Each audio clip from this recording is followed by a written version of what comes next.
Shalom à tous. Shalom. Voilà. Que Dieu soit loué, soyez bénis au nom de Jésus-Christ. Amen.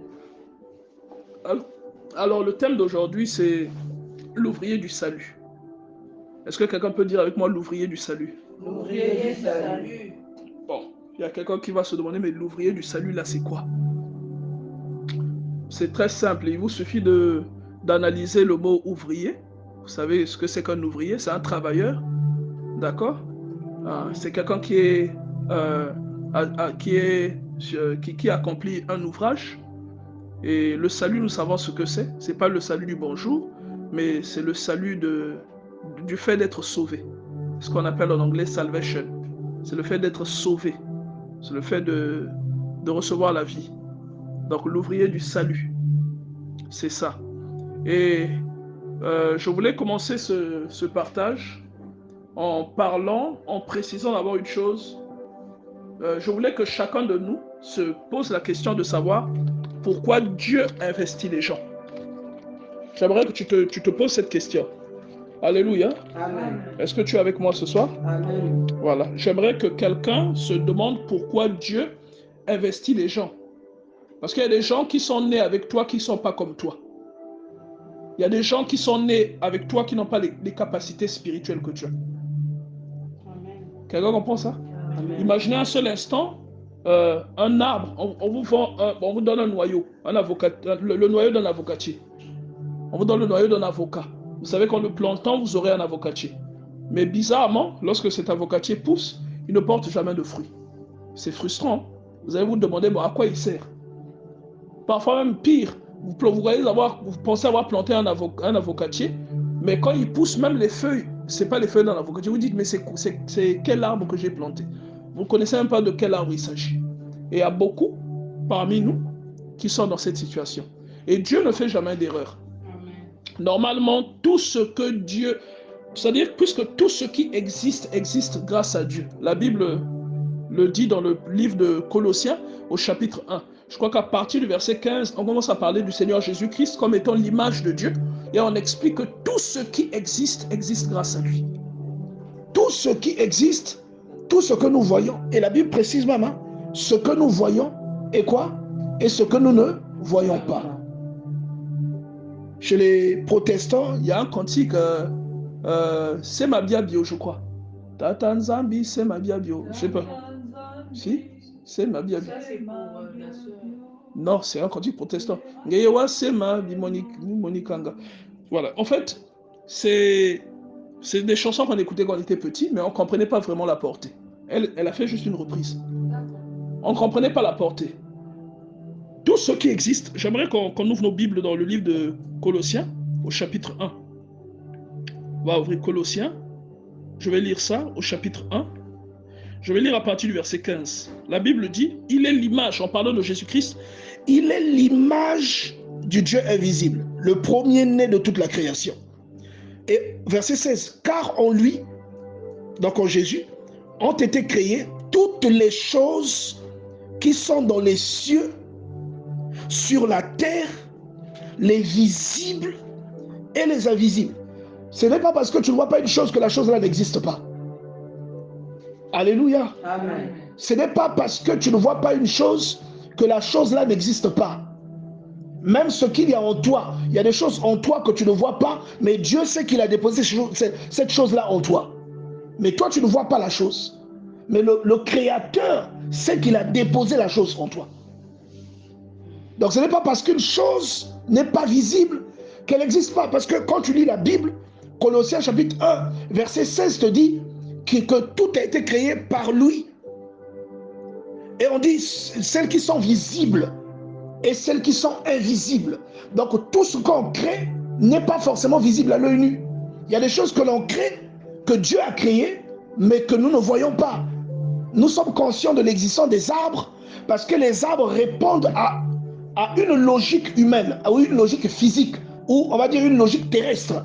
Voilà pourquoi c'est visible. Et ce qui n'est pas visible, que l'on peut ressentir de manière terrestre, par exemple le vent, le froid, la chaleur. Tu ne peux pas toucher ou voir la chaleur, tu ne peux pas toucher ou voir le froid, mais tu peux le ressentir. Ça, c'est calibré pour impacter le charnel, pour impacter ce qui est physique. Amen. Mais il y a des choses que Dieu a créées, que tu ne vois pas, qui impactent le spirituel et qui existent bel et bien. Tu peux même voir une chose derrière quelqu'un, c'est-à-dire dans la vie de quelqu'un, tu ressens une chose que tu n'arrives pas à expliquer, mais tu vois bien que la personne n'est pas simple. Il y a une chose de Dieu dans la vie de cette personne, mais tu ne peux pas décrire la chose, tu ne peux même pas qualifier la chose, mais tu es convaincu en voyant ce que la personne manifeste qu'il y a une chose dans sa vie. Ça rentre dans le lot des choses invisibles dont nous parle Colossiens chapitre 1 verset 16, des choses invisibles que le Seigneur a créées. La Bible dit, car en lui ont été créées les choses qui sont dans les cieux. Quel est le but de la création? Pourquoi Dieu crée? Alléluia. Amen.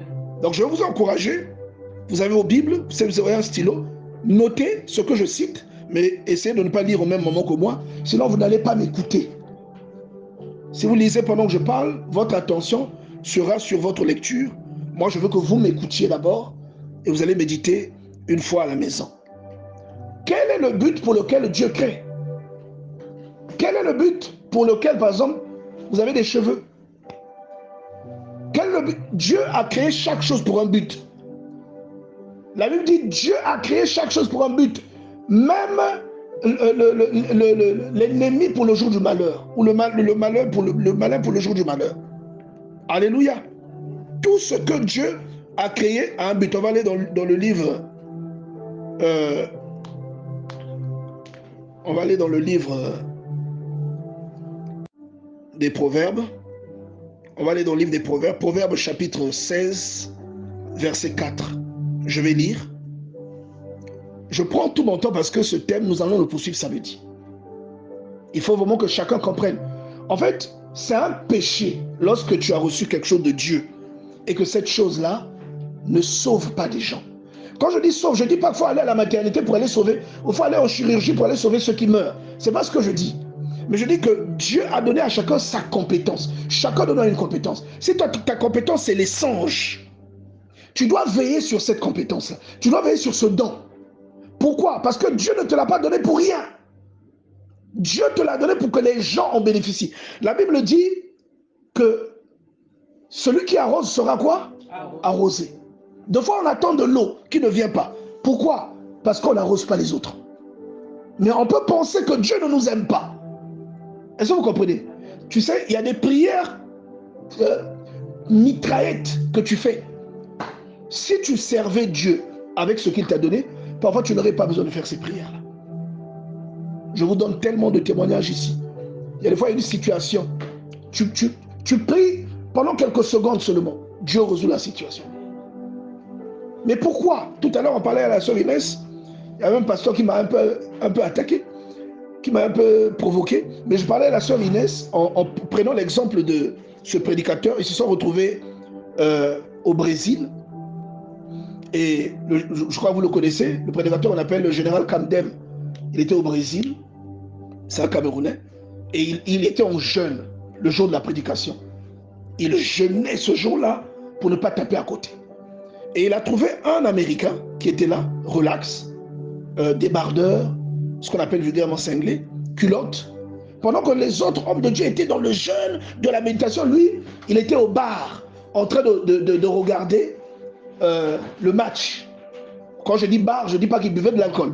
Je dis il était au bar, parce que c'est là où il y a la télé, il regardait son match de baseball. Est-ce que quelqu'un est avec moi? Amen. Pendant que les autres méditaient. En fait, c'est une erreur que nous faisons souvent. Vous voyez? Ou c'est une réponse à un manquement. Le fait de vouloir travailler notre don ou bien notre efficacité le jour du rendez-vous. Il y en a qui commencent même avant. Je ne parle pas de toi. Il y en a qui commencent même avant ça. Alléluia. Ça, c'est beaucoup de gens vraiment qui le font. Et lui, il était surpris de voir ce monsieur aussi détendu. Il a dit, mais lui, il ne va rien voir. Pendant que nous, on va casser la baraque, lui, il ne va rien voir. Et effectivement, lors de la soirée, lui, quand Ndem est passé, il a prêché. Les gens ont acclamé tout ça. Mais quand l'Américain là est entré, l'Américain qui était au bas, genre la prédication à 21h jusqu'à 19h, il était pour lui en train de regarder ses matchs. il dit que quand le monsieur là est entré, qu'il a pris la parole, dès qu'il a dit, si tu as un mal quelque part, tu lèves la main, tu touches là où tu as mal. Il a envoyé la parole. Il dit, les gens, les démons sont sortis. Les infirmes ont été guéris. Mais le type là, je l'ai vu, il jeûnait pas. C'est-à-dire, il était là en train de boire son verre de jus et de regarder le match du baseball. Et il était en culotte. Il était en culotte. Est-ce que vous comprenez ça? Il était détendu. Et ce qu'il faut comprendre, c'est quoi? C'est qu'il y a une recharge que l'on fait par un entretien quotidien. C'est-à-dire, on doit entretenir ce que Dieu nous a donné quotidiennement. On doit participer aux activités du royaume des cieux quotidiennement. Il n'y a pas de jour pour servir Dieu. Par exemple, nous, les cultes, c'est samedi. On ne se prépare pas le samedi ou on ne déploie pas ses activités le samedi. On est en communion avec Dieu toute la semaine. On ne gêne pas on ne devrait pas jeûner que le vendredi. Et on ne devrait pas savoir qu'on est en communion avec Dieu parce qu'on a jeûné. La lecture de la Bible sanctifie autant que le jeûne. Est-ce que vous le savez? Jean chapitre 1, verset 15. Bon, d'abord, avant d'aller là-bas, je vais quand même vous lire cette parole que je vous ai demandé de regarder dans le livre des Proverbes. Alors, Proverbes chapitre 16, verset 4, la Bible dit, l'Éternel a tout fait pour un but, même le méchant pour le jour du malheur. C'est-à-dire, il n'y a rien que toi tu as que Dieu a mis là par hasard. Tout ce que Dieu t'a donné a un but. Alléluia. Tout ce que, même ta salive a un but. La salive a le but d'humidifier la bouche. Les sourcils ont un but. Tu crois que c'est une décoration? Vous les femmes, vous enlevez ça. Les sourcils ont un but. Le but naturel des sourcils, c'est de freiner la transpiration pour qu'elle n'entre pas dans tes yeux. Les cils ont un but, bloquer la poussière. Est-ce que vous voyez ça? Tout a un but. Il y a des choses aussi esthétiques, comme quand vous voyez les fleurs. Pourquoi est-ce que, par exemple, le lion a une crinière? C'est l'esthétique de Dieu pour montrer la virilité du lion. Parce que quand tu vois le lion, tu as plus peur du lion que de la lionne, vrai ou faux?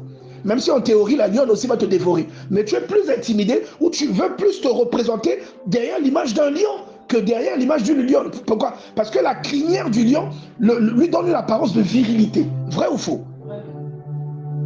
Et il y a des choses aussi chez l'homme. Par exemple, la barbe. Pourquoi est-ce que l'homme mâle a la barbe? Ça, c'est des questions de virilité. Pourquoi est-ce que c'est lui qui est plus grand? Naturellement, les hommes sont plus grands que les femmes. Je ne dis pas qu'il n'y a pas de femmes plus grandes que les hommes, ne me comprenez pas mal. Je dis que naturellement, les hommes sont plus grands, plus forts que les femmes. Une pilosité plus forte. Naturellement, l'homme a une substance qu'on appelle la testostérone qui provoque la pilosité. Vous voyez que l'homme est beaucoup plus velu que la femme, naturellement. Il y a des femmes qui sont comme ça, mais de manière naturelle, je ne parle pas des exceptions, je parle de ce qui est naturel. L'homme est beaucoup plus velu. L'homme est beaucoup plus grand que la femme. L'homme a une voix plus grave que la femme. L'homme est beaucoup plus fort que la femme. C'est Dieu qui a placé ça comme ça. Même si toi, tu as un nouveau combat, l'égalité des sexes, mais moi, je sais comment Dieu, dans la nature, comment il a disposé les choses, c'est que l'homme soit devant, que la femme porte les enfants, que lui soit le plus fort, celui qui protège, celui qui nourrit, celui qui donne la direction. La femme, c'est celle qui donne de l'amour, c'est celle qui... C'est ça. C'est le modernisme qui a gâté la vision de Dieu, telle que nous l'apercevons. Vrai ou faux? Vrai. Alléluia. Amen. Acclame un peu le Seigneur, s'il te plaît. Vous voyez? Donc la Bible dit, l'Éternel a tout fait pour un but, même le méchant pour le jour du malheur. Donc tout a un but. Même le sorcier de ta famille a un but, pour lequel Dieu l'a laissé se perdre. Parce que la Bible dit que Dieu leur envoie un esprit d'égarement. Donc Dieu peut permettre qu'il y ait un combat, mais le combat là va naître de quelqu'un qui est dans ta famille. Pourquoi? Pour que toi tu sois tout le temps en train de faire des programmes de prière. Les programmes là te rapprochent de Dieu. Lui il ne peut pas te bouffer, hein. Il ne peut pas te bouffer. Mais Dieu va le laisser te hanter. Il a pour que toi tu sois, faut beaucoup de programmes. Tu vas tout le temps prier, pour que tu sois tout le temps en contact avec Dieu. Pour que tu recherches constamment Dieu. Est-ce que quelqu'un comprend? L'Éternel a tout fait pour un but, même le méchant pour le jour du malheur. Proverbe chapitre 16, verset 4. Alléluia. C'est cela. Mais il y a des choses qui sont... Donc, en fait, ça c'était pour répondre à la question, pourquoi Dieu crée des choses? Pourquoi Dieu donne à certains l'intelligence linguistique, verbo-linguistique. Il y a des gens, ils ne souffrent pas pour apprendre une langue. Vous savez ça? Facilement, il apprend. Toi, tu n'es pas comme ça. Il y a des gens, quand on était à l'école, on met un problème, on met par exemple les intégrales. Pendant que toi, tu réfléchis, lui, quand le maître est en train de donner la leçon, il comprend la logique. On met les limites aux bornes. Pendant que toi, tu vas comprendre, lui, il comprend déjà. Il a une logique mathématique. C'est les gens disposés à certains métiers. J'ai déjà enseigné sur ça. Amen. Pourquoi Dieu fait ça? Tout ce que Dieu te donne a un but. Tout ce que Dieu te donne a un but. Aujourd'hui, nous voyons les buts. Samedi, j'aborderai également le revers. Quand tu n'utilises pas ce que Dieu t'a donné, qu'est-ce que ça peut emmener dans ta vie? Et nous parlerons de Jonas, qui s'est retrouvé prisonnier dans le ventre du poisson. Le poisson, là, c'est quoi? Alors, l'histoire de Jonas, c'est le reflet de l'histoire de Jésus, qui va dans la mort pendant 3 jours. Mais l'histoire de Jonas peut nous enseigner beaucoup de choses. Regardez la prière que Jonas fait alors qu'il est coincé dans le ventre du poisson. Il dit qu'il est il s'est retrouvé dans le séjour des morts. Est-ce que tu vois ça? Il y a des situations qui peuvent te bloquer. Tu ne sais plus qu'est-ce que tu fais sur terre. Tu te demandes, mais finalement, je suis venu faire quoi ici, sur la terre? Mais tu ne vas pas te rappeler qu'un jour, tu avais désobéi à une consigne que Dieu t'avait donnée. Mais ça, on va aborder ça plus le samedi. Aujourd'hui, je voulais parler de l'investissement de Dieu dans ta vie. Il dit que même le méchant, Dieu l'a créé pour un but. Pour un but. Il y a des combats que Dieu laisse entrer exprès dans ta vie pour un but. Il a un but à atteindre. Il a dit, Exode chapitre 14, il dit à Moïse, allez vis-à-vis de Migdol, en face de la mer. Il savait pourquoi il leur a dit. Il avait un but. Amen. Comment quelqu'un qui veut délivrer des gens, il va vous envoyer dans une impasse? Ça a un sens? Non. Ça n'a pas de sens. Vous voyez qu'il les a demandé d'aller camper en face de la mer pour un but. Il y avait un but. Le but, c'était quoi? De faire éclater sa gloire. Parce que quand le pharaon va arriver avec son armée, qu'est-ce qui va se passer? Vous allez crier, vous aurez peur, vous allez dire que vous allez mourir. Et moi, je vais vous délivrer pour que vous ayez confiance en moi. Donc, il y a même des tribulations pour lesquelles tu jeûnes. Même si tu jeûnes, ça ne passera pas. Amen. Même si tu pries, ça ne passera pas. La tribulation, elle sera là. Pourquoi? Parce que Dieu veut atteindre un but avec toi derrière cette tribulation. Et les dons qu'il t'a donnés, il veut atteindre des buts dans la vie des gens en passant par ton don. Si Dieu m'a donné ce don que j'exerce en ce moment, c'est parce qu'il va emmener chacun d'entre vous quelque part en passant par le don qu'il m'a donné. Imaginez un seul instant que je néglige ce don. Moi aussi, je suis un être humain. Je peux me dire, ah, aujourd'hui je suis fatigué. Ah, je peux dire ça. Est-ce que vous voyez, c'est vrai ou c'est faux? Je peux le dire. Je suis fatigué, je peux dire ça. Imaginez que je dise ça aujourd'hui, ce que ça va créer dans le programme, le planning de croissance intellectuelle, de croissance spirituelle, de croissance en maturité que le Seigneur a prévu pour vous. Il y a une case que vous allez sauter parce que moi, je n'ai pas été disponible. Ou je peux même être disponible, mais spirituellement, je ne le suis pas. C'est-à-dire, je suis là avec vous, mais je suis dissocié de la communion avec Dieu. La communion avec Dieu qui me permet de dire ce que je dis, je la néglige. Alors, je viens de vous raconter des histoires ici. Et vous allez sentir, ah non, là, l'apôtre, il n'est pas in, il est out. Vous allez sentir, quelque chose ne va pas. Pourquoi? Parce que j'ai été négligent. C'est un crime. C'est un crime. Dieu ne fait pas porter du fruit pour que ce fruit pourrisse. Quand vous voyez un arbre qui porte des fruits, c'est pour que le fruit là soit mangé. L'arbre avec ses fruits est beau. C'est la raison de vivre, la raison d'être de l'arbre. Mais les fruits là sont destinés à être mangés. Et devinez qui? Pas par l'arbre. Oh, quelqu'un ne m'a pas compris. C'est pas l'arbre qui mange ses propres fruits. Ton don, ce n'est pas toi qui vas en bénéficier. Ton don de vision, ton don de rêve, ton don d'imposition des mains, ton don de miracle, ton don de prophétie, ce n'est pas toi. Toi, il faut que quelqu'un d'autre te prophétise. C'est comme ça. Mais ton don doit servir à d'autres personnes.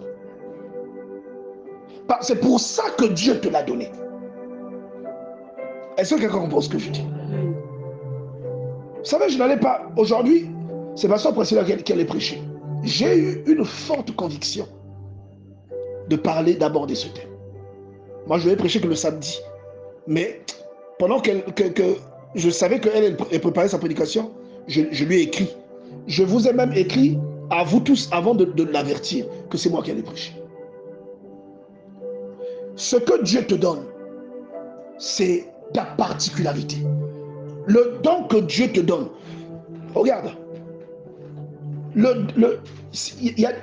Toutes les particularités ne se ressemblent pas. Tout le monde n'a pas le même don. Maman Inès, c'est vrai, elle est en train de jouer au piano. Ça, c'est une faculté qui vient de l'apprentissage. Mais le don, ça ne s'enseigne pas. On n'apprend pas ça. Nadi, on ne t'a pas appris à rêver les choses qui vont arriver demain. On ne t'a pas appris à rêver ce que moi je dis à ma femme quand on est seul. C'est Dieu qui t'a légué cette capacité. Alléluia. 2 Rois chapitre 6, si ma mémoire est bonne, le roi d'Assyrie va se plaindre auprès de ses serviteurs en disant, est-ce qu'il n'y a pas l'un d'entre vous qui me trahit? Parce que chaque fois que je fais un projet, chaque fois que je fais un projet, vous avez toujours, 2 Rois chapitre 6, voilà, on va lire le verset, quel verset? En tout cas, c'est 2 Rois chapitre 6, c'est là donc vous trouvez ça. Chaque fois que, voilà, 2 Rois chapitre 6, on va lire à partir du verset 17. Le roi d'Assyrie, d'abord le verset 10. Et le roi d'Israël envoyait des gens. Bon, bref. On va lire au verset 17. Au verset 11. Le roi de Syrie eut le cœur agité. Il appela ses serviteurs et leur dit, ne voulez pas me déclarer lequel d'entre vous est pour le roi d'Israël? Parce que chaque fois que je faisais un programme, oh non, demain, on va attaquer Israël par le Kabinda. C'est un exemple par rapport au Congo. Et demain, quand il arrive, il y a déjà des gens au Kabinda en train de surveiller. Mais lui, il a fait la réunion, il n'y avait que lui et son conseil secret. Il dit, bon, demain, on va attaquer par Luango. Demain, là, quand ils arrivent, il y a des gens à Luango. Il a appelé ses serviteurs, il leur a dit, non, dites-moi, s'il y a quelqu'un qui me trahit. Voilà la réponse qu'on lui donne. Verset 12. L'un de ses serviteurs répondit, personne, ô roi mon seigneur, mais Élisée le prophète qui est en Israël rapporte au roi d'Israël les paroles que tu prononces dans ta chambre à coucher. Est-ce que vous comprenez?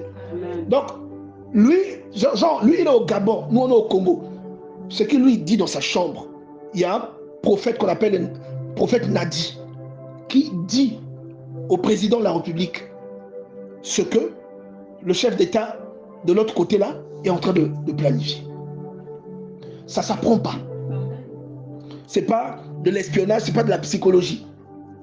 Ce n'est pas une matière qu'on étudie à l'école.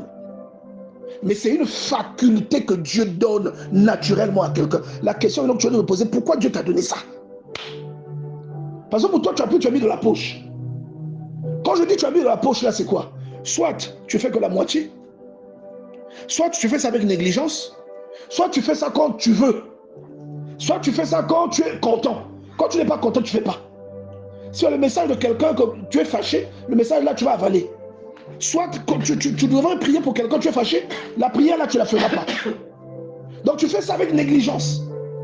Tu lis la Bible quand ça te chante. Quand tu sais que c'est pas une balle perdue, je précise. Je suis obligé de préciser. Parce que vous savez que quand on est sur la chair qu'on prêche, il y a beaucoup de choses que l'on dit naturellement, mais ça correspond à des situations que d'autres personnes vivent. Il faut bien préciser. Quand tu sais que tu as un culte dans 3 semaines, 2 semaines, la période là, tu vas beaucoup lire la Bible. C'est une plaisanterie. Parce que normalement, ce que tu as reçu de Dieu, tu dois l'entretenir continuellement. Tous les jours, tu dois pleurer d'émotion. Tous les jours. C'est-à-dire, à un moment, tu dois même prendre, à un moment, tu dois dérober un moment pour aller parler à ton Dieu. Quand tu ne le fais pas, parce que tu n'as pas eu le temps, la nuit, tu dois trouver même 2 fois pour parler à ton Dieu, t'émouvoir de la grâce qu'il y a. C'est-à-dire, tous les jours, tu dois entretenir. Tous les jours. Et je te disais tout à l'heure que ce n'est pas que le jeûne qui sanctifie. Je t'avais déjà te montrer un secret, mais tu le connais déjà. Tu vas lire Jean chapitre 15. Il y a beaucoup de choses que tu peux faire, qui peuvent déployer. Mais attention, le Seigneur Jésus a précisé qu'il y a une force, un degré de puissance que tu reçois quand tu jeûnes beaucoup. Est-ce que tu vois? C'est-à-dire qu'il y a des problèmes que tu arrives à dégager parce que tu jeûnes beaucoup. Tu peux avoir l'onction. Les disciples avaient l'onction. Ils n'ont pas pu délivrer un gamin. Quand Jésus est venu, il a parlé, l'esprit est parti. Il leur a demandé, mais pourquoi nous, on n'a pas pu? Il leur a dit, ces gens-là ne sortent que par le jeûne et la prière. Ils chassaient déjà les démons, ces gens-là. Mais là, ils ont buté. C'est comme tes problèmes. Les problèmes sont échelonnés. Les problèmes sont catégorisés. Tous les problèmes, tu ne vas pas les vaincre de la même manière. Il y a des problèmes qui demanderont plus de consécration. Il y a des problèmes qui feront que tu ne peux plus même regarder la télé.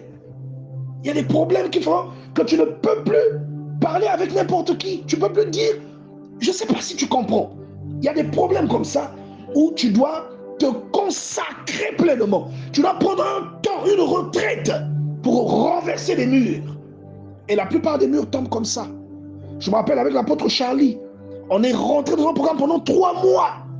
J'ai toujours dit, je n'avais jamais prié comme ça de toute ma vie. Moi qui croyais que je priais. Au bout de ce programme,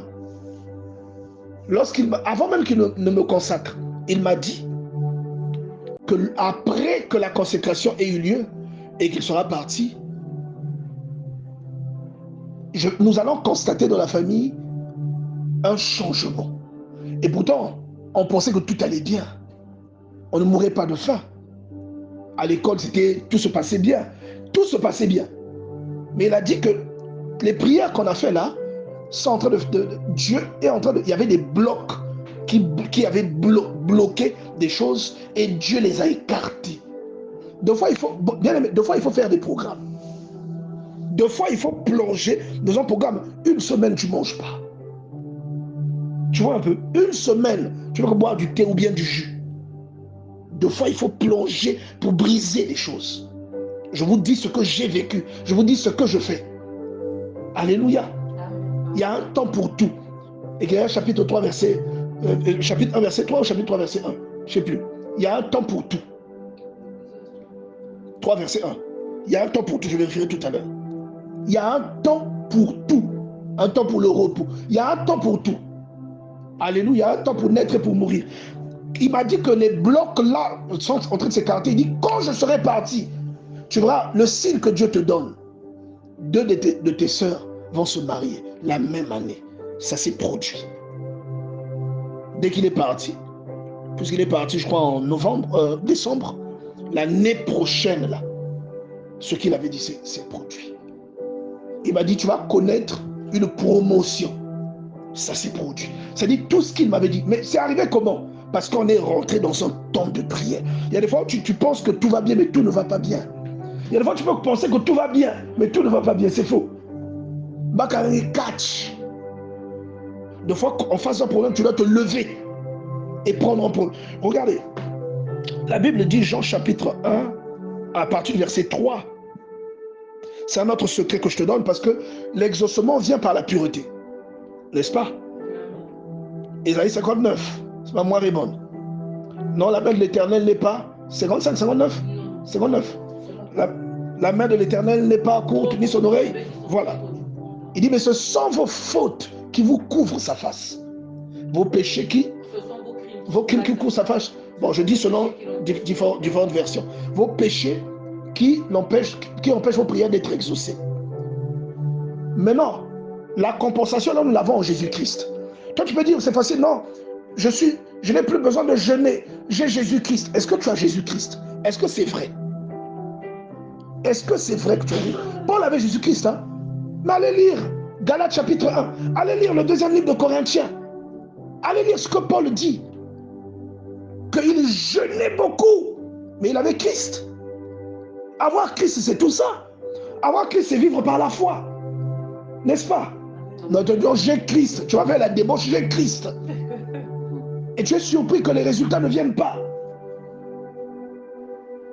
Alléluia. Amen. Donc voilà un secret. Il dit, Déjà, vous êtes purs à cause de la parole que je vous ai annoncée. Vous êtes purs. C'est-à-dire la parole de Dieu que tu lis, que tu médites. Qu'est-ce qu'elle fait? Elle te purifie. Quand tu es pur, tu es agréable à Dieu. La pureté là vient, elle emmène la foi, elle emmène beaucoup de choses. Romains chapitre 10, verset 17. La foi vient de ce que l'on entend. La parole de Dieu est le socle de tout le reste. Si tu lis beaucoup la Bible, tu seras beaucoup exaucé. Tu lis beaucoup la Bible, le divin ne vient pas venir en toi. Les mauvais esprits auront peur de toi. Est-ce que vous voyez? Pourquoi? Parce que quand tu jeûnes mécaniquement. Si tu lis beaucoup la Bible, tu vas jeûner naturellement. Tu vas voir que ça fait partie de ton mode de vie. Alléluia. Donc pourquoi Dieu t'a donné le don que tu as? Évangile. Pourquoi Dieu t'a donné le don que tu as? Pourquoi Dieu t'a donné le don que tu as? Pourquoi Dieu t'a donné le don que tu as? Chacun de nous doit se poser la question. À quoi te sert ce don? À quoi cela te sert-il? Tu vois des choses. Tu peux guérir des malades en imposant les mains. Mais tu n'utilises pas ça. Ou quand tu utilises, tu as l'impression que ça ne marche pas. Mais tu oublies que les dons se rechargent. Parce que le don fonctionne avec l'Esprit de Dieu. Tu vois ça? Le don est une chose que l'on nourrit. Regarde, le don peut rétrécir. Il ne disparaît jamais. Mais l'efficacité du don peut rétrécir. Tu rêvais beaucoup. Mais à un moment, tu ne rêves plus beaucoup. Et tu vas souvent te rendre compte que les périodes où tu rêves plus beaucoup correspondent aux périodes où aussi tu as un peu déconné. Vrai ou faux? Vrai. Tu n'as pas été correct. Tu vas voir que, allez, tu dors, tu as rêvé, tu ne te rappelles pas. Ou tu dors, tu as l'impression que tu n'as pas rêvé. Tu as déjà vu quelqu'un qui ne rêve pas? Donc le don s'entretient. C'est une chose qui s'entretient. Alléluia. Amen. Donc, l'ouvrier du salut, c'est celui qui a reçu quelque chose de la part de Dieu afin d'emmener des gens au salut, afin de servir les intérêts du royaume de Dieu. Son arrivée ou son intrusion sur la terre, c'est Dieu qui l'a introduit sur la terre. Son intrusion sur la terre a un but et il est conscient du but pour lequel il est venu sur la terre. Il y a des gens, ils ne savent même pas pourquoi ils sont là. Ils croient qu'ils sont nés pour avoir les enfants qu'ils ont. Tu vois, donc tu crois que le but de ta vie, c'est pour que tes enfants naissent. Et puis tu te maries, et puis dis-moi ça, tu crois que c'est pour ça que tu es né. Tu crois que Dieu a du temps à perdre. Dieu va te faire naître pour ça, pour aller à la fête. Dieu va te faire naître pour que tu pries pour le mariage. Tu vas prier pour te marier. Dieu va te faire naître pour ça. Dieu. Mais donc tu n'as pas compris l'enjeu. Tu n'as pas compris que les gens, tu n'as pas compris qu'il s'agit d'un père qui essaie de sauver ses enfants qui vont dans un coin qu'il a réservé au diable. Et comme ils ont été dissociés de lui, ils se dirigent inexorablement vers le coin que Dieu a préparé pour le diable. Alors que le coin là, ce n'est pas pour eux. Qui comprend ce que je dis? Lève la main si tu comprends ce que je dis. Amen. Dieu a créé le lieu de tourment, ou le lac de feu, les temps de feu pour le diable, pas pour ses enfants, pas pour les créatures. Les êtres, pas pour comment tu appelles ça? Ceux qui sont réconciliés avec lui. Est-ce que vous comprenez ça? Et d'ailleurs, celui qui va inaugurer, vous le savez. D'accord? Allez lire le livre d'Apocalypse. Vous allez comprendre de quoi je parle. Vous lisez depuis le chapitre 19, vous montez jusqu'au chapitre 21, vous allez voir de quoi je suis en train de parler. Dieu n'a pas créé ce lieu pour nous. Maintenant, le problème, c'est que quand il y a des gens qui meurent, c'est-à-dire qu'ils finissent leur mandat terrestre en ayant pris la direction de l'enfer. Alors que l'enfer, ce n'est pas pour eux. Qu'est-ce que Dieu va faire? Il va envoyer Nadi pour empêcher les gens d'y aller. Il sait que Nadi ne peut pas empêcher le monde entier. Alors, il va vouloir que l'influence de Nadi commence premièrement dans sa famille. Que les gens de sa famille soient impactés par son don. Ensuite, les gens de son quartier. Et selon ce que Dieu a prévu, comme l'exemple que Paul cite dans Galates chapitre 1, il peut donner à Nadi un ministère mondial pour que Nadi soit une voix qui impacte le monde entier. Comme vous voyez les Chris Dikouman, il a commencé comme la blague Chris Dikouman. Quand vous voyez Marcelo Tounazi, quand vous voyez Roland Gallo, vous voyez des grands ministères comme ceux de Kenneth Hagin, comme les Billy Graham, pour citer ceux-là, mais moi j'aime bien citer les gens de chez nous aussi. Comme vous voyez Papa Alain Moloto, c'est des gens que Dieu, c'est-à-dire il t'a... Tant que tu ne comprends pas pourquoi d'abord tu es sur terre, tu feras mal ton travail. Tu vois que ton travail c'est ton boulot. Tu crois que ton travail c'est la geste. La geste. Tu vois que ton travail c'est la geste. Ça c'est ton boulot, c'est ton job. Mais ton travail, c'est ce qui peut édifier parce qu'en réalité, le reste n'est qu'une façade. La vraie raison pour laquelle Dieu emmène quelqu'un sur la terre, Dieu a introduit le moment victoire dans le monde. Il l'a fait évoluer ici à Pointe-Noire. Pourquoi? Il savait que son don allait m'impacter. Il n'y a pas de hasard. Il savait que son don allait m'impacter. Il savait qu'il allait me parler en passant par elle. Qu'il allait m'orienter. Je ne sais pas si vous comprenez. Dieu ne te donne pas des choses par hasard. Tout ce que Dieu te donne a un but. Proverbe chapitre 16, verset 4. Tout ce que Dieu te donne a un but.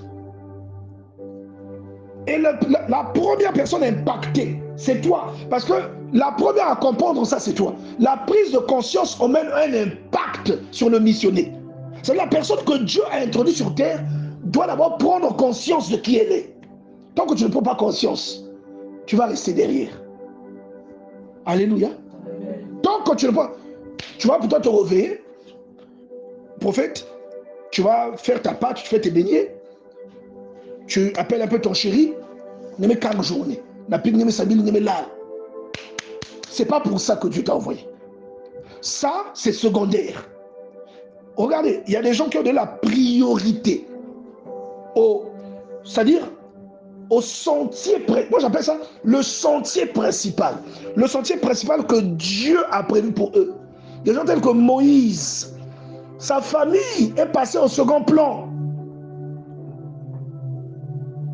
Il avait une femme et 2 enfants. Alléluia. Séphora, sa femme, ils ont eu Gershom, Eliezer.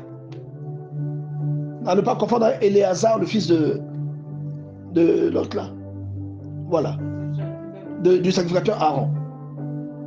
Est-ce que vous voyez? Mais ses enfants sont passés au second plan. La Bible raconte que Jéthro lui a ramené sa femme et ses enfants. Regarde, j'écoutais même une prédication sur l'engagement. Qui se rappelle, on a fait l'engagement l'année passée. L'engagement. Où j'étais en train de vous expliquer que tant que vous n'avez pas la passion, ce que Dieu vous demande de faire, vous ne le ferez pas correctement. Il faut être passionné. Quand vous êtes passionné, vous faites passer ce que Dieu vous fait. Vous faites passer ça en premier lieu. Et les signes de passion commencent à se ressentir. Vous allez savoir que là, je suis passionné. Parce que vous ne pouvez pas passer outre certaines choses. Il y a des fois où on vous dit, on a besoin de toi ici, mais vous savez que vous avez culte. Et même quand vous êtes en retard, vous n'êtes pas à l'aise. Vous voyez? Et tout ça, c'est pas pour un homme, c'est parce que tu veux honorer Dieu. Tu veux honorer, tu veux servir correctement. Vous voyez? Le premier impacté, c'est toi. La conscience qui vient de qui tu es, de pourquoi tu es là. Vous savez, une fois, moi, le Seigneur m'a dit une chose particulière que je ne peux peut-être pas dire là en public. Mais la chose là était une exhortation aux priorités auxquelles Dieu m'appelait. Je vous donnerai ça en aparté, en détail. Mais c'était, il m'interpellait sur les priorités. Il parlait du mariage et m'interpellait sur les priorités auxquelles j'étais assigné. Et les priorités en question, je vous dis, ça a un rapport avec le royaume des cieux. Mais pourtant, je suis sur terre, je ne suis pas au ciel. Hein? Dieu est un Dieu qui aime la productivité. Parce qu'on va lire tout à l'heure la parabole de l'autre là des mines. Luc chapitre 19. On va lire Matthieu 25.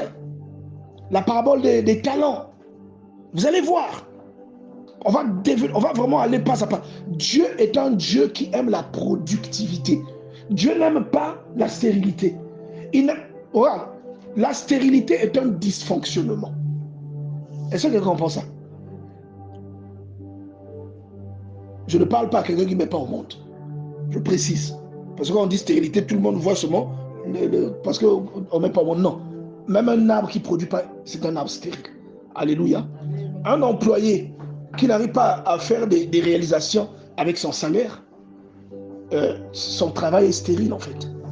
Son engagement dans son travail ou dans son emploi est stérile puisque les autres ont construit des maisons, lui il n'a rien. Mais il a travaillé longtemps. Lui il est parti boire la boisson. C'est une forme de stérilité. Donc je parle de stérilité au plan large. Et même au plan naturel, physiologique, c'est un dysfonctionnement. Parce que tel que Dieu conçoit l'être humain est productif, naturellement. Quand la productivité vient à manquer, il y a une défaillance ou il y a un problème qu'il faut régler. Il y a des gens qui naissent aussi comme ça. Mais c'est un dysfonctionnement. Tu vois, on voit, il y a des gens qui naissent albinos. On n'a pas provoqué ça. C'est une défaillance de la mélanine. D'accord? C'est comme ça. Et le fait qu'il soit comme ça va impacter sa vue. Il aura des problèmes de vue. Donc, il y a beaucoup de défaillances sur des gens qui naissent avec une difficulté auditive. Il ne peut pas entendre correctement. Personne ne l'a tapé. Il est né comme ça. Donc, il y a des dysfonctionnements qui sont naturels. Mais je suis en train de dire que ce qui ne fonctionne pas correctement est corrompu, en quelque sorte. C'est une forme de corruption. Quand le moustique vient t'inoculer le plasmodium là, le fait que ton organisme soit attaqué là, c'est une corruption. Le traitement du palu maintenant combat ou contre-attaque la tentative de corruption que le moustique t'inocule avec son poison. Vous comprenez ça, non? Avec le sida, c'est pareil. Quand tu attrapes le VIH, c'est un microbe qui détruit petit à petit ton système immunitaire. Et si on détecte et que tu prends des traitements adaptés, tu vas avoir une réaction contre, les médicaments vont te maintenir ou vont aider ton organisme à combattre et à contenir ce microbe. Mais si tu ne prends pas tes médicaments, tu vas faire maintenant ce qu'on appelle le sida. Ah oui, parce qu'il y a des gens qui pensent que quand quelqu'un est contaminé, il a le sida. Non. Quand il est contaminé, il a le VIH. Le sida, c'est la maladie que ça développe. Tu peux avoir le VIH pendant des années. Permettez la parenthèse. Même pendant 10 ans. Mais tu n'as pas le sida. Amen. Voilà. Donc c'est pareil également. Il y a des choses qui sont en toi. Il faut que tu sois...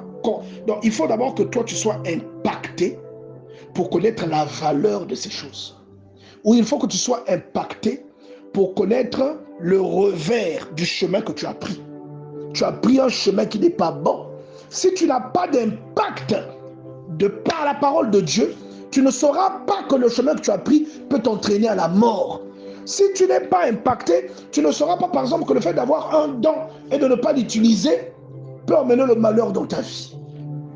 Tu peux être malheureux parce que tu as un don que tu utilises par intermittence, ou que tu n'utilises pas, ou que tu fais des fiers pour utiliser.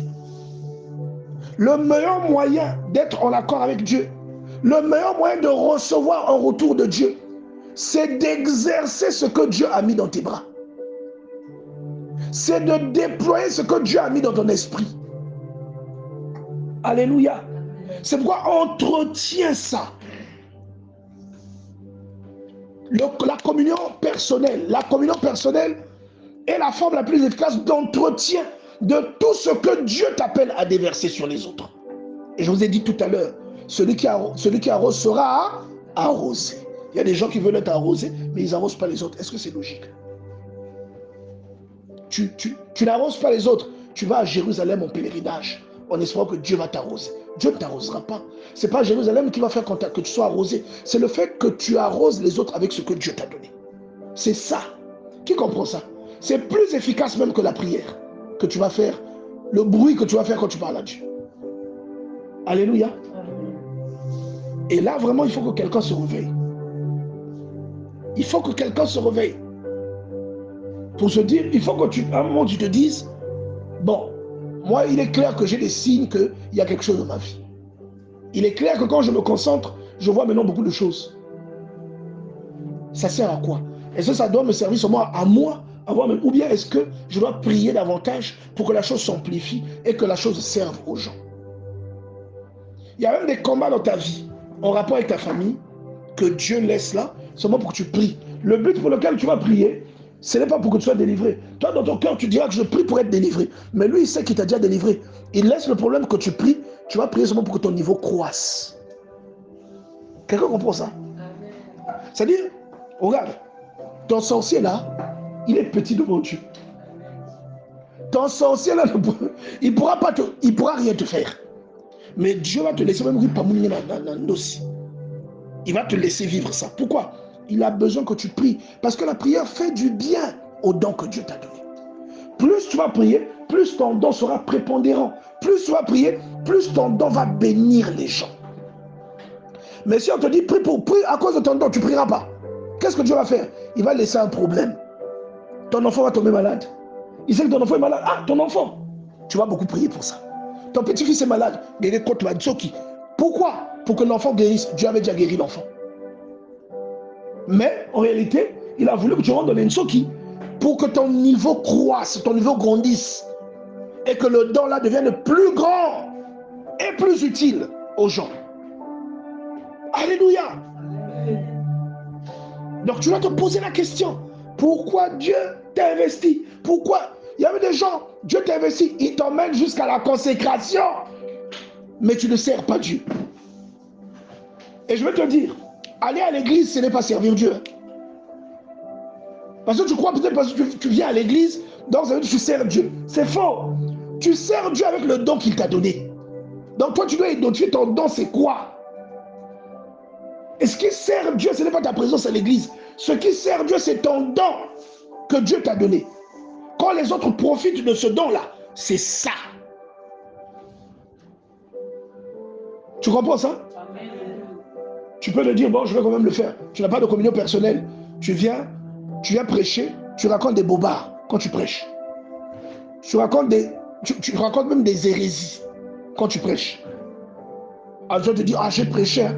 Mais Dieu n'est pas content parce que ce que tu as raconté n'édifie pas. Ça peut induire quelqu'un dans un piège. Ça n'a édifié personne. Et tu vas attendre d'être arrosé, tu ne le sauras pas. Parce que tu n'as pas édifié correctement les gens, parce que tu ne lis pas la Bible. Quelqu'un comprend cela? Amen.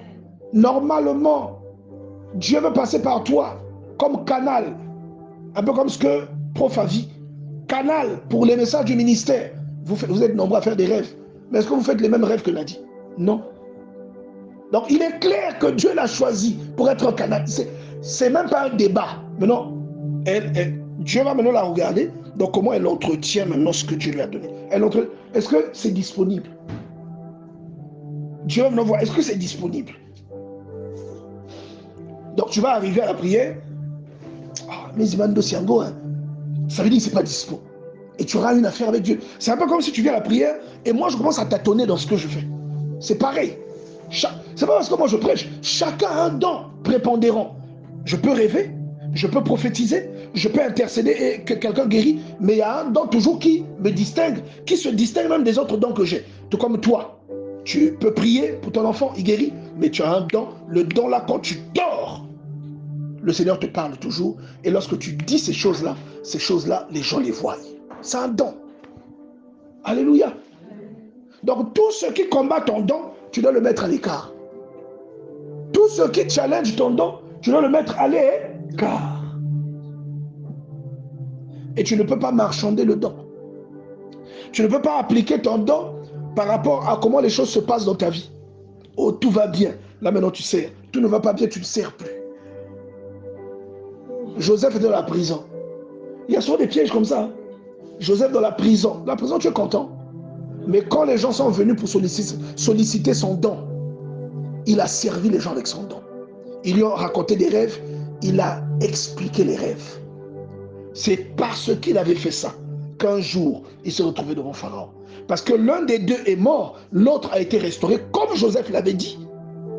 Et 2 ans après, Pharaon a fait un rêve. Celui qui avait été restauré va se rappeler, ah, j'avais croisé quelqu'un en prison. En prison. C'est la période où tu n'as pas envie d'aider les gens. C'est la période où tu n'as pas envie de recevoir même les gens dans la prière. C'est la période où tu n'as pas envie de prophétiser. C'est la période où tu n'as pas envie de prêcher. Où je ne prêcherai pas. Ça, c'est une balle perdue. Alléluia. Acclame un peu le Seigneur, s'il te plaît. C'est cette période-là, de voir, il y a des cadeaux qui sont cachés à l'intérieur. Parce que Joseph, sérieusement, il n'a rien fait. Il se retrouve encore en prison. D'esclave qu'il était, il a eu peur de Dieu, mais il s'est retrouvé en prison. Mais il peut dire, ah, donc finalement, il peut dire ça. Et les gens qui viennent, non, oh, mais Joseph, moi j'ai fait un rêve. Il peut dire ça. Oh, vrai ou faux? Mais il n'a pas réagi comme ça. Il les a reçus. Oui, le panetier a expliqué. Il a dit, tu vas mourir. Les chansons a expliqué. Il a dit, tu seras restauré dans 3 jours. Il a dit au panetier, dans 3 jours, on va te couper la tête. Et ça s'est produit. Dans 3 jours, on a coupé la tête du panetier. Et dans 3 jours, on a restauré les chansons. Mais les chansons ont oublié Joseph. 2 ans après, Joseph était toujours en prison. Pharaon a fait un rêve, personne n'arrivait à expliquer. Et les chansons s'est souvenu. Ah, j'avais croisé un jeune hébreu quand j'étais en prison. Le petit n'a pas expliqué l'énigme là.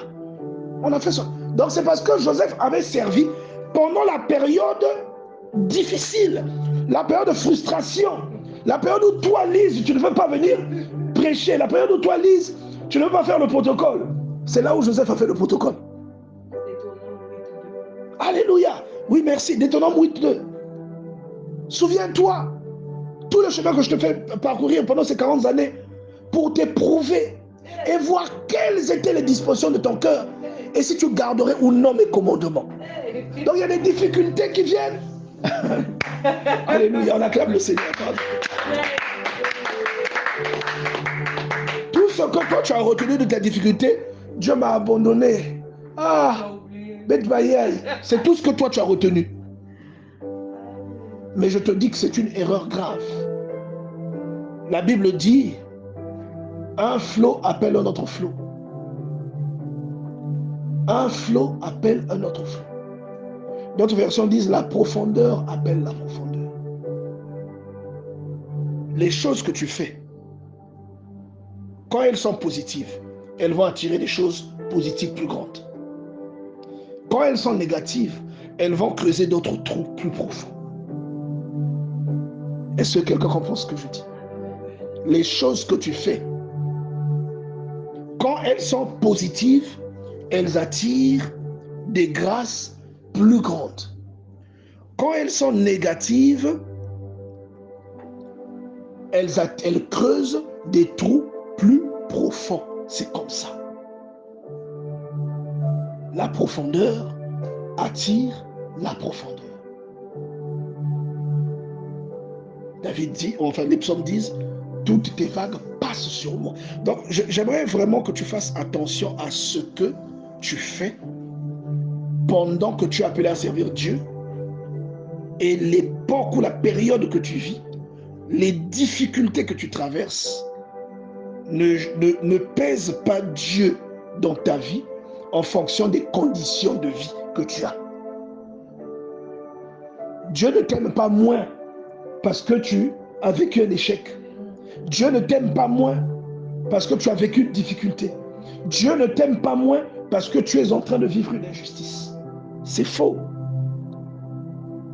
Tout cela sert l'investissement que Dieu a déposé en toi. Alléluia. On est en train de descendre, je vais finir par là. Tout cela sert l'investissement. Donc la question qui demeure là, toi l'ouvrier du salut, pourquoi Dieu t'a donné ce qu'il t'a donné? Pourquoi Dieu t'a donné ce que tu as? Pourquoi Dieu t'a donné ce merveilleux don de prédication? Pourquoi Dieu t'a donné ce merveilleux don de prophétie et de prémonition? Pourquoi? Pourquoi Dieu t'a donné ce merveilleux don de prémonition? Pourquoi Dieu t'a donné ce merveilleux don de songe et de prédication? Pourquoi? Vous faites quoi avec? Pourquoi il n'avait rien à faire? Il a dit toi, toi c'est la prédication, toi c'est les songes, toi. Pourquoi? Il n'a rien à faire. Donc toi-même tu vas comprendre que c'est un instrument qui t'a donné pour un travail que tu as appelé à faire, et que c'est ce travail qui détermine ce que tu deviens, parce que de ce travail, beaucoup de gens seront sauvés à partir de ce travail ou par le moyen de ce travail qui t'a donné, de cet instrument, de ce don qui t'a donné. Tu ne comprends pas que beaucoup de gens vont aller à Dieu parce que toi tu auras exercé ce que tu vas exercer. Beaucoup seront préservés de certaines erreurs parce que toi tu auras exercé ce que tu vas exercer. Alléluia. Qui comprend ce que je dis? Amen. Amen. Entretiens ton don. Nous n'avons pas la possibilité de lire la parabole Luc 19 ou Matthieu 25. Nous le lirons samedi. Mais entretiens ton don. Entretiens ta relation avec Dieu. Entretiens ta relation avec Dieu. Quand je dis entretiens ton don, c'est comme si tu es une voiture, je dis maintiens ta vitesse. Pour maintenir la vitesse, il faut avoir du carburant. Donc je veux te dire, assure-toi qu'il y a le carburant dans le réservoir. Donc au lieu de te dire entretiens ton don, je te dis, veille sur ta relation avec Dieu. Le don que Dieu t'a donné, c'est la source de ta bénédiction. C'est la source de la bénédiction de ton mari, de tes enfants. C'est la source de la bénédiction de ta maison, parce que tu sers. Et je vous dis, Joseph était serviteur de Dieu ou pas? Si, vrai. Vrai ou faux? Vrai. Mais est-ce que Joseph était prédicateur? Il prêchait. Donc vous comprenez que le serviteur de Dieu, ce n'est pas seulement ceux qui prêchent. Joseph avait quoi? Quel don? Le don des songes. Est-ce que son don des songes a servi le royaume, oui ou non? Oui. Ton don de songe sert quoi? Ton don de songe. Tu ne remarques même pas de fois ton don va mal. Il va mal. Il y a des nuits où tu dors, tu n'as rien vu. C'est pas normal. Parce que quand tu ne vois rien, ça ne veut pas dire que Dieu ne t'a pas montré. Parce qu'il y a des choses que Dieu te montre, tu oublies le matin. Quand tu ne vois pas, ça veut dire que tu n'as pas pour toi, ta télé était éteinte. C'est ce que ça veut dire. C'est pas parce que tu ne ressens pas le vent qu'il n'y a pas de vent. Le vent est là. Tu ne ressens pas le vent parce que tu n'as pas de ou bien moustiquaire ou façon. Dieu parle tout le temps. Il y a des choses à voir, des choses à capter. Il y a toujours des choses à percevoir. Même quand on ne vient pas te dire victoire, Mbassi, vous dans la mer. Même quand on ne te dit pas ça, permettez-moi de prendre l'exemple de mon victoire. Même quand on ne te dit pas ça, ça ne signifie pas que Dieu n'a pas parlé. Dieu parle toujours. La Bible dit, Jérémie 33, verset 3. Invoque-moi et je te répondrai. Je te révélerai des grandes choses, des choses cachées que tu ne connais pas. Il y a des choses. Tu peux naître et mourir de vieillesse, tu ne vas jamais connaître ça. Il faut que Dieu te montre. Il y a des choses. Ésaïe aurait pu mourir de vieillesse si Dieu ne lui avait pas montré dans la théophanie de Ésaïe 6. Si Dieu ne lui avait pas montré les chérubins, Ésaïe n'aurait jamais su qu'il y a des êtres qui ont 6 ailes. Il n'aurait jamais su ça. Et qui ont des yeux partout. Il n'aurait jamais su. Si Jean dans l'Apocalypse 4 n'avait pas vu les 4 êtres vivants, il n'aurait pas su qu'il y a des gens qui ont 6 ailes et qui ont des yeux partout. Jean n'aurait pas su ça. Il y a des choses, il faut que Dieu te montre ça. Mais ça existe. Bon, imagine quand Jean disait ça. Bon, heureusement qu'Ésaïe avait déjà dit ça. Ou Ézéchiel avait déjà vu des chérubins. Imagine quand Ézéchiel fait la description. Ézéchiel, Daniel aussi. Imagine quand Ézéchiel fait la description des êtres qui lui apparaissent, les tétramorphes là, qui lui apparaissent avec les roues. Bon, ceux qui n'avaient pas encore entendu parler de ça, ils peuvent dire, n'y me fondez. Il y a qui a fondé. Alors que ça existe, Dieu lui a montré ça. Tu vois que Daniel voit ça, Ézéchiel voit ça, Ésaïe voit ça, Jean voit ça. Donc il y a des choses, il faut que Dieu te les montre. C'est pas parce que tu ne les vois pas que tu as tout vu dans la vie. Non. Non. Est-ce que quelqu'un comprend cela? Donc moi j'aimerais, en attendant samedi, que tu prennes une décision aujourd'hui. J'aimerais que tu prennes une décision. Il y a des grâces qui sont bloquées parce que tu ne sers pas comme tu dois servir. Amen. Amen. Ce que Dieu fait monter dans ton cœur, que tu dois dire ça. Ce que Dieu permet à tes yeux de voir, je regarde la sœur Inès, je vois quelque chose, tu dois dire ça. Quand Dieu te dit tu dois prier pour un tel, prie pour la personne là.